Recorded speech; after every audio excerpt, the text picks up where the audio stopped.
Wow, okay, we've gone through a lot with this, and now I just want to give you quick tips on trying to find out what this will refer to. Number one, the value of this is usually determined by the execution context. Always think about that when you're starting to think about, what is this, where I am in my code, what's going on? That's rule number one, important rule. Rule number two, in the global scope, this will refer to the window object. Let's have a look at an example quickly. In the global context, this refers to the window object. We know this. If we just here in Google Chrome's console and we type this, what do you think would happen?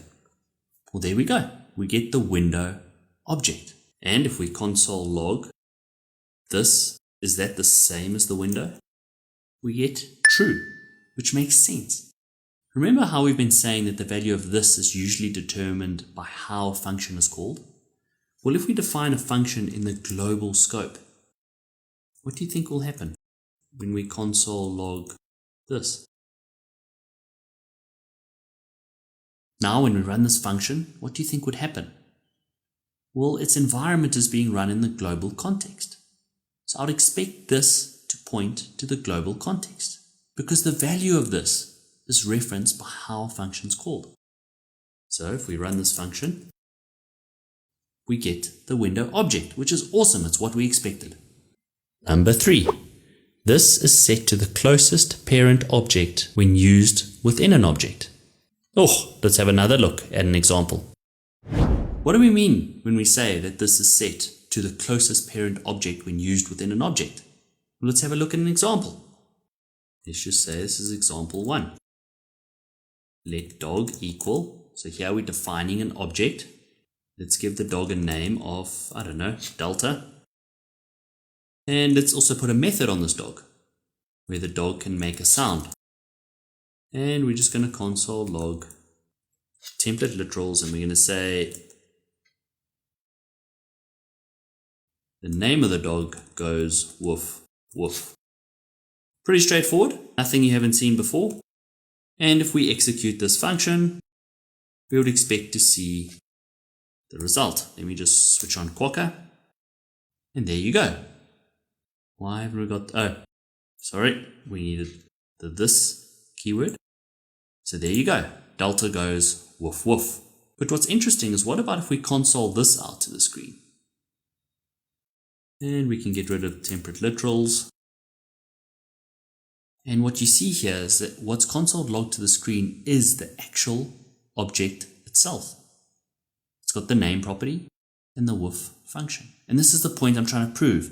This refers to the parent object, which is dog. How awesome is this? But before we continue, I just want to drive this point home even more.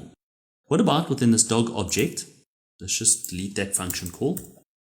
What about within this dog object now we define a sister dog? What do you think is going to happen now? And this sister dog is going to have a name of Gamma. And this sister dog is also going to have a function called woof. And this is going to console log template literals. This name goes woof. So now we've got an object called dog. It's got a sister object called sister dog. I know it seems weird, but what's going to happen when we console log the second one, the sister dog's console?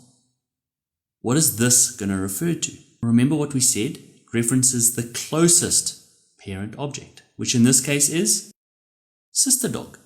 So I would expect the second console to console log gamma goes woof, not delta goes woof. Let's have a look. Let's see if we're right. So if we now execute dog and we access the sister dog and we access the woof method on it, what do you think would happen? Well, there we go. Gamma goes woof. Whew, point proven. Let's move on. 4. When the new keyword is used, this is bound to the newly created object. Again, let's have a look at an example. Remember when we have to use a new keyword? That's right, with the constructor function. So let's define a constructor function. Let's call it person. And let's say we take in a first name and a last name. we have to have the opening curly bracket. And now we want to set this first name to be the first name we pass into the function, and this last name to be the last name we pass into the function. And then what I want to do now, just to prove my point, is let's console log this, the this keyword. What about if we try and execute this without the new keyword, if I just execute person now, straight off the bat? Remember how we said that the value of this is determined by how a function is called? Well, here the function is in the global scope. So if you guessed that this would be the global object, you would be correct in this instance. I'll prove it to you. Let's execute person. And there you go. We see console log to the screen, the window object. But what happens when we use the new keyword? Well, something else happens, doesn't it? That this is going to reference now the newly created object, not the global object. I'll prove that to you. Let Mary equal new person. Her first name can be Mary, her second name can be Jane. If I execute this, what's console logged to the screen is not the global object anymore, but the actual person object, the newly created object that we've created, which in this case is Mary. Great, hope that makes sense. 5. Arrow functions don't bind this. And I won't show you an example now of this because we saw it. We literally did it in the previous section when we were looking at functions and arrow functions. And lastly, which we haven't gone over, which I will now, we can choose what this refers to explicitly. It's almost like going into manual mode on your camera. You know, I love photography, I love taking photos, and sometimes when you know what you're doing, you just want to take over. You want to take over that steering wheel and do what you want. And it's the same with using call, bind, and apply methods. Let me show you how those work quickly. But these are the 6, call it high-level rules that you should think about when you're struggling with this or you're wanting to understand in what context you're currently in. Hope it makes sense. Let's move on.